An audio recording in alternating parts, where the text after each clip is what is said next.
यहाँ पर एक शासनादेश हम लोग जो देखने वाले हैं बहुत महत्वपूर्ण शासनादेश है, क्योंकि ये बच्चों से संबंधित है। यहाँ पर प्रधानाध्यापक द्वारा छात्र छात्राओं के खाता विवरण प्रेरणा पोर्टल पर निर्धारित समय सीमा में अपलोड करने वैलिडेट किए जाने संबंधी शासनादेश है और ये कार्य 3 चरणों में पूरा किया जाना है। तो किस किस के द्वारा किस किस के थ्रू ये कार्य किया जाएगा, पूरा प्रोसेस इस वीडियो में देखेंगे, तो आप वीडियो को अंत तक जरूर देखिएगा। और इसमें क्या दिया गया है, नीचे समग्र शिक्षा के अंतर्गत प्रेरणा पोर्टल पर डीबीटी मॉड्यूल पर छात्र छात्राओं के माता पिता या अभिभावकों के अद्यतन एवं प्रमाणिक डेटा फीडिंग अपडेटेशन का तथा पीएफएमएस प्रणाली से अकाउंट वैलिडेशन निर्धारित समय सीमा के अंतर्गत किए जाने के संबंध में है। तो अब चलते हैं हम शासनादेश पर। क्या है शासनादेश में उसको पूरा, थोड़ा सा वीडियो ये बड़ा हो सकता है, आप धैर्य बनाए रखिए, वीडियो पूरा देखें। यदि आप शिक्षक हैं तो ये वीडियो आपके लिए बहुत आवश्यक है। तो ये है शासनादेश, और ये शासनादेश जो जारी किया गया आपका अभी हाल ही में ताज़ा जारी किया गया है। सबसे पहले यहाँ पर आप देखिएगा समयबद्ध अत्यंत महत्वपूर्ण, साफ लिखा हुआ है, मोस्ट इम्पोर्टेंट है, बहुत ही महत्वपूर्ण है, टाइम से ये कार्य करना है, इसलिए और ज़्यादा महत्वपूर्ण हो जाता है।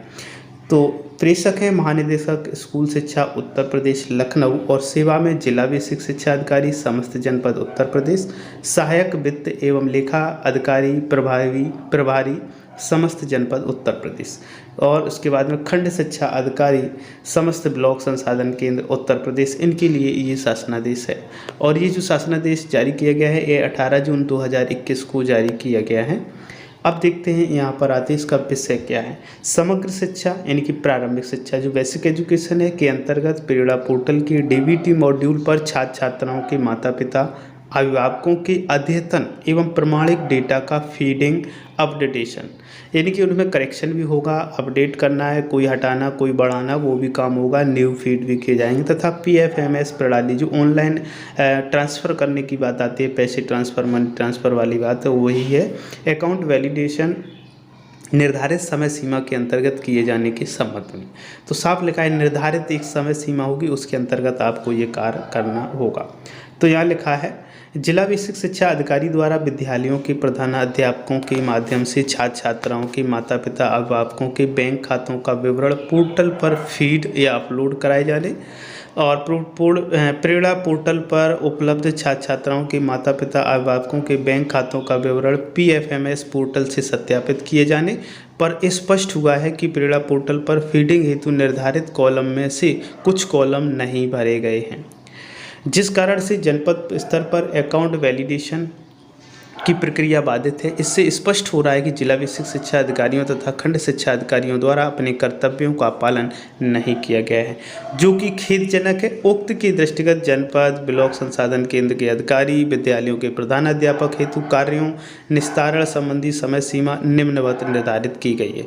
तो अब देखते हैं पूरी समय सीमा क्या है, कब से कब तक आपको ये कार्य करना है। तो यहाँ पर लिखा है क्रम संख्या, कार्य करने वाले अधिकारी का पद, सबसे पहले किस अधिकारी को कब तक करना है वो सब डिटेल है। और यहाँ पर लिखा है प्रेरणा पोर्टल पर डीबीटी मॉड्यूल से प्राप्त डेटा पर पीएमएस प्रणाली से अकाउंट वैलिडेशन करने हेतु कार्य का फेजवार आवंटन व कार्य पूर्ण करने की अंतिम तिथि, इसे मैंने पहले ही बताया आपको 3 फेज में से डिवाइड किया गया है। तो उन 3 फेज में से कौन सा फेज कब तक चलेगा वो पूरा डिटेल हम आपको दिखाएंगे। तो यहाँ पर हम आ गए, सबसे पहले देखते हैं फेज 1 का कार्य सभी का देखें। प्रधानाध्यापक जो विद्यालय स्तर पर क्या कार्य करेंगे इनको सबसे पहले देखते हैं। तो नंबर 1, प्रेरणा पोर्टल पर डीबीटी मॉड्यूल पर अपनी लॉगिन आईडी से छात्र छात्राओं के माता पिता अभिभावकों का डेटा भरना और अपडेट करना, ये कार्य होगा प्रधानाध्यापक का फेज 1 में। दूसरा पॉइंट प्रधानाध्यापक का होगा उक्त भरे अपडेट किए गए डेटा का वेरिफिकेशन करना, जो भरा हुआ डेटा है उसका वेरिफिकेशन करना भी हेडमास्टर का कार्य होगा। और तीसरा होगा उक्त सत्यापित यानी कि वेरीफाइड डेटा का प्रिंट निकालकर हस्ताक्षर एवं मोहर लगाकर प्रेरणा पोर्टल पर डिक्लेरेशन सर्टिफिकेट अपलोड करना।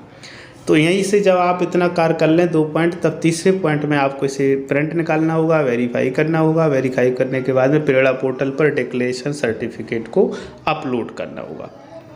इतना कार्य आपको करना है। और इसमें यहाँ पर लिखा है ये कार्य को पूर्ण करने की अंतिम तिथि 15 जुलाई है। तो ये कार्य 15 जुलाई तक हर हाल में आपको यानी कि प्रधानाध्यापक को पूरा करना है।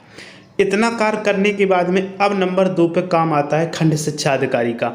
हम पहले फर्स्ट फेज का पूरा डिटेल बताएंगे, उसके बाद में सेकेंड फेज का, उसके बाद में थर्ड फेज का। तो सेकेंड नंबर जो अधिकारी हमारे हैं खंड शिक्षा अधिकारी जो ब्लॉक संसाधन केंद्र पर होते हैं, उनका का काम होगा पहला, प्रेरणा पोर्टल के डीबीटी मॉड्यूल पर अपनी लॉगिन आईडी से प्रधानाध्यापक द्वारा डिक्लेयर्ड डेटा को सत्यापित करना।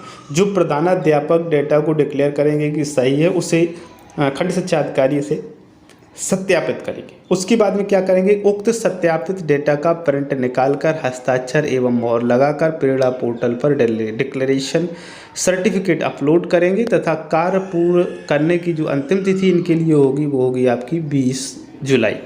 यानी कि जो अध्यापक ने वेरीफाई किया उसको खंड शिक्षा अधिकारी दोबारा से एक बार चेक करेंगे। चेक करने के बाद में यदि सही है तो वो भी एक डिक्लेरेशन भरेंगे और उसे अपलोड करेंगे। और ये कार्य इन्हें करना है 20 जुलाई तक हर हाल में। तो ये कार्य था खंड शिक्षा अधिकारी का। खंड शिक्षा अधिकारी के बाद में अब नंबर आएगा जिला बेसिक शिक्षा अधिकारी का। इनका क्या कार्य होगा, प्रेरणा पोर्टल के डीबीटी मॉड्यूल पर अपनी लॉगिन आईडी से खंड शिक्षा अधिकारी द्वारा डिक्लेयर्ड किए गए डाटा को सत्यापित करना। जो खंड शिक्षा अधिकारी अपलोड करेंगे डेटा को सत्यापित करेंगे, उसे बेसिक शिक्षा अधिकारी इसको चेक करेंगे, वेरीफाई करेंगे और उसके बाद में उक्त सत्यापित डाटा का प्रिंट निकालकर हस्ताक्षर एवं मोहर लगाकर प्रेरणा पोर्टल पर डिक्लेरेशन सर्टिफिकेट अपलोड करेंगे। ये काम बीएससी का है। और तीसरा होगा, बीएससी द्वारा डिक्लेयर्ड डेटा को पीएफएमएस डीबीटी टेम्पलेट पर डाउनलोड कर ईमेल के माध्यम से अकाउंट वैलिडेशन हेतु डेटा अपने जनपद के सहायक वित्त एवं लेखा अधिकारी प्रभारी को शेयर किया जाएगा और ये कार्य किया जाएगा। अंतिम तिथि होगी 23 जुलाई। तो ये कार्य 30 जुलाई तक हर हाल में बीएससी महोदय को करना है। बीएससी के बाद में जो नंबर आएगा कार्य करने का वो आएगा सहायक वित्त एवं लेखा अधिकारी या प्रभारी जनपद में जो हो। इनका क्या कार्य होगा, पहला कार्य ये होगा, सहायक वित्त एवं लेखा अधिकारी प्रभावी पीएफएमएस पोर्टल पर अपनी लॉगिन आईडी से बीएससी द्वारा शेयर की गई उक्त डेटा को प्राप्त कर पीएमएस पोर्टल पर अकाउंट वैलिडेशन का कार्य करेंगे। अकाउंट वैलिडेशन के पश्चात पीएफएमएस पोर्टल से प्राप्त लाभार्थी के वैलिड, इनवैलिड तथा सक्सेस इन बैंक डेटा को पीएमएस पोर्टल से डाउनलोड कर ईमेल के माध्यम से बीएससी को शेयर करेंगे। मतलब जो वैलिड हैं उनको, इनवैलिड हैं उनको और बैंक द्वारा जो सक्सेस हुए उनको, ये सभी काम करने के बाद में जो बीएससी हमारे होंगे उनको साथ शेयर करेंगे। और इसके बाद में कार्य को पूर्ण करने की अंतिम तिथि, इस कार्य को पूर्ण करने की अंतिम तिथि होगी आपकी 29 जुलाई 2021। तो ये प्रथम फेज का कार्य है। और जब ये अंतिम जो प्रथम फेज का कार्य है उसी में जो अंतिम पॉइंट है, उसके बाद में ये जब सक्सेस, इनवैलिड, वैलिड वाला कार्य वित्त लेखा अधिकारी कर लेंगे फिर बीएससी को ये भेजेंगे और बीएससी फिर क्या करेंगे, सहायक वित्त एवं लेखा अधिकारी प्रभावी द्वारा ईमेल के माध्यम से शेयर किए गए लाभार्थी के valid, invalid, success in bank data को प्राप्त कर प्रेरणा पोर्टल पर अपलोड करेंगे। और कार्य को ये काम पूर्ण करने के लिए 31 जुलाई 2021 तक हर हाल में पूरा करना होगा। तो ये कार्य था सभी फेज 1 के 31 जुलाई तक ये सभी कार्य होने। अब नंबर आएगा फेज 2 पर।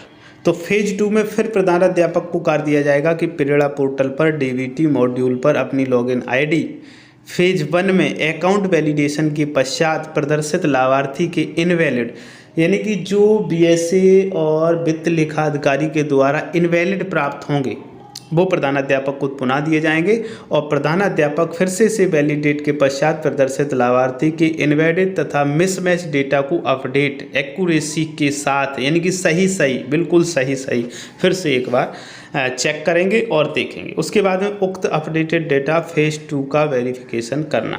फिर वही काम है, जो इनवैलिड थे उनको चेक किया, स्पेलिंग मिस्टेक, अकाउंट मिस्टेक जो भी होगी सब पूरा डिटेल चेक करना पड़ेगा। उसके बाद में फेज 2 का वेरिफिकेशन वेरीफाइड करके उक्त सत्यापित करेंगे। सत्यापित करने के बाद में उसका प्रिंट निकाल कर मोहर हस्ताक्षर करेंगे और प्रेरणा पोर्टल पर डिक्लेरेशन सर्टिफिकेट अपलोड कर देंगे। ये कार्य होगा कब तक ये कार्य करना होगा? ये 5 अगस्त तक हर हाल में कार्य करना होगा। इसके बाद में अब आ जाएगा खंड शिक्षा अधिकारी का कार्य। सेम वही काम फिर से होगा कि खंड शिक्षा अधिकारी डीबीटी मॉड्यूल पर अपना लॉगिन आईडी से लॉगिन करेंगे। लॉगिन करने के बाद में जो प्रधानाध्यापक ने दोबारा से उसे सही किया है उसको चेक करेंगे। चेक करने के बाद में उसका प्रिंट निकालेंगे। प्रिंट निकालने के बाद में मोहर साइन करेंगे और प्रेरणा पोर्टल पर डिक्लेरेशन सर्टिफिकेट अपलोड कर देंगे। ये कार्य खंड शिक्षा अधिकारी महोदय जो करेंगे वो 8 अगस्त तक हर हाल में करना होगा। जब ये कार्य हो जाएगा उसके बाद में फिर से ये फॉरवर्ड बीएससी के पास हो जाएगा। बीएससी का फिर से वही कार्य होगा कि डीबीटी मॉड्यूल पर लॉगिन आईडी से जो खंड शिक्षा अधिकारी द्वारा डेटा डिक्लेयर किया गया है उसको फेज़ 2 में सत्यापित करेंगे। जो फेज़ 2 में उसे चेक करेंगे, फिर से सत्यापित करेंगे। सत्यापित करने के बाद में हस्ताक्षर और मोहर लगाकर प्रेरणा पोर्टल पर डिक्लेरेशन सर्टिफिकेट अपलोड कर देंगे और बीएससी द्वारा डिक्लेयर्ड जो डेटा होगा वो पीएफएमएस डीबीटी टेम्पलेट पर डाउनलोड कर ईमेल के माध्यम से अकाउंट वैलिडेशन के हेतु डेटा अपने जनपद के सहायक वित्त लेखा अधिकारी के पास शेयर किया जाएगा और ये कार्य बीएससी महोदय को करना है 10 अगस्त तक। ये कार्य जब हो जाएगा उसके बाद में नंबर आएगा सहायक वित्त लेखा अधिकारी का। वित्त लेखा अधिकारी क्या करेंगे? वही काम इनको भी करना है। पीएफएमएस पोर्टल पर अपनी लॉगिन आईडी से बीएससी द्वारा शेयर की गई उक्त डेटा फेज़ 2 को प्राप्त कर पीएमएस पोर्टल पर अकाउंट वैलिडेशन हेतु अपलोड करना और अकाउंट वैलिडेशन की प्रक्रिया को पूर्ण करना।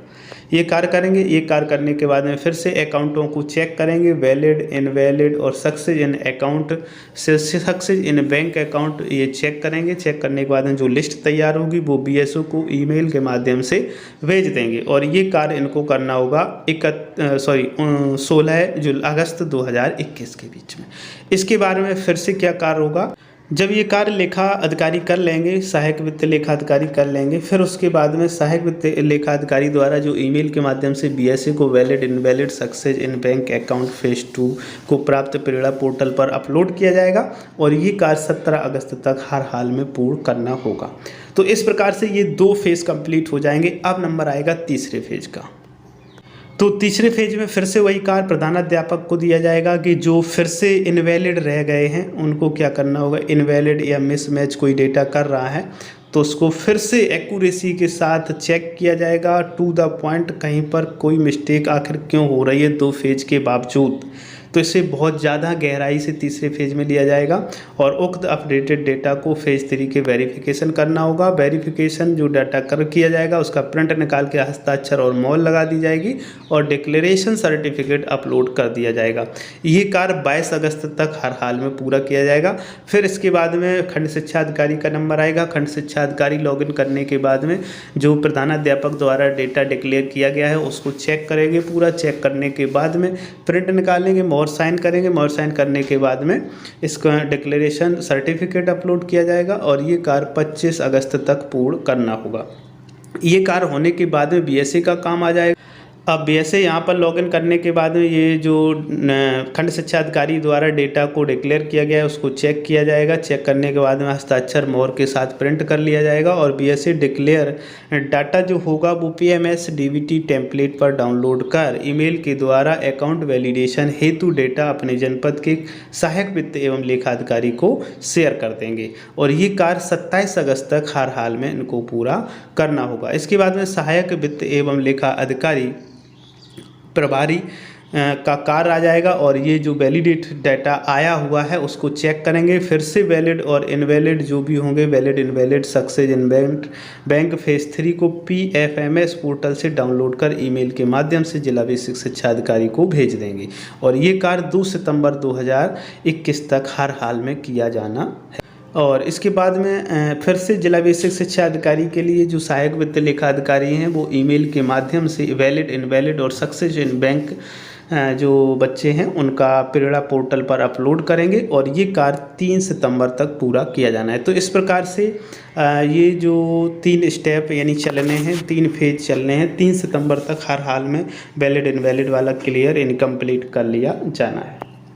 उसके बाद में दूसरा पॉइंट है इसमें राज्य परियोजना कार्यालय के पत्रांक वित्त गाइडलाइन यूजर मैनुअल जो दिया गया है के अनुसार विद्यालय स्तर पर अध्यापकों को खंड शिक्षा अधिकारी समस्त ब्लॉक संसाधन केंद्र यानी कि एनपीआरसी जो वो बीआरसी जो होते हैं अपने स्तर के समस्त विद्यालयों को संलग्न प्रारूप पर पत्र जारी कर छात्र छात्राओं के माता पिता अभिभावकों के अद्यतन एवं प्रमाणिक डेटा का फीडिंग अपडेटेशन संबंधी कार्य का प्रतिदिन मॉनिटरिंग सर्वे सुपरविजन या एनालिसिस प्रेरणा पोर्टल पर खंड शिक्षा अधिकारी समस्त ब्लॉक संसाधन केंद्र अपनी लॉगिन आईडी से करना सुनिश्चित करें तथा आवश्यकता अनुसार संबंधित प्रधानाध्यापकों को गाइडलाइन यूजर मैनुअल के अनुसार विस्तृत प्रशिक्षण देना सुनिश्चित करें। अन्यथा की स्थिति में यदि पूरा पोर्टल पर उपलब्ध ब्लॉकवार डेटा का इनवैलिड और मिसमैच होने पर संबंधित का उत्तरदायित्व तो निर्धारित होगा। साफ साफ इसमें दिया गया है। तो ये था पूरा शासनादेश। थोड़ा वीडियो लंबा जरूर रहा, लेकिन इसके बाद में एक प्रारूप और है, उसको भी दिखा दे रहे। तो एक ये प्रारूप है समयबद्ध अत्यंत महत्वपूर्ण। तो इसमें क्या है, क्या लिखना है, तो यहाँ पर ये खंड शिक्षा अधिकारी द्वारा प्रेषित किया जाएगा समस्त प्रधानाध्यापक, इंचार्ज प्रधानाध्यापक, प्राथमिक विद्यालय, उच्च प्राथमिक विद्यालय, उनके लिए है। तो यहाँ पर ये लिखा जाएगा समग्र शिक्षा के अंतर्गत में प्रेरणा पोर्टल के डीबीटी मॉड्यूल पर छात्र छात्राओं के माता पिता अभिभावकों के अद्यतन एवं प्रमाणिक डेटा का त्रुटि रहित फीडिंग व पीएमएस पोर्टल से अकाउंट वैलिडेशन करने के संबंध में। तो उसी के संबंध में ये इसमें लिखा गया है कि जो भी अकाउंट वैलिडेशन किया जाना है वो लेटेस्ट जो पासबुक है उसको आप स्वयं हेडमास्टर जो हैं हाथ से अपने से चेक करने के बाद में ही डेटा एंट्री करें, जिससे कि कोई भी मिस्टेक होने की संभावना ना हो। तो इस तरीके से ये लिखा जाएगा। इसका आप स्क्रीनशॉट यहाँ से ले सकते हैं। हम आपको थोड़ा यहाँ से बड़ा करके दे रहे हैं, स्क्रीनशॉट ले लें, इसका पढ़ने के लिए आपको आसानी हो जाएगी। तो उम्मीद करता हूँ ये वीडियो आपको ज़रूरी और उपयोगी लगा होगा। यदि उपयोगी लगा है तो अपने शिक्षक साथियों में से शेयर ज़रूर करें।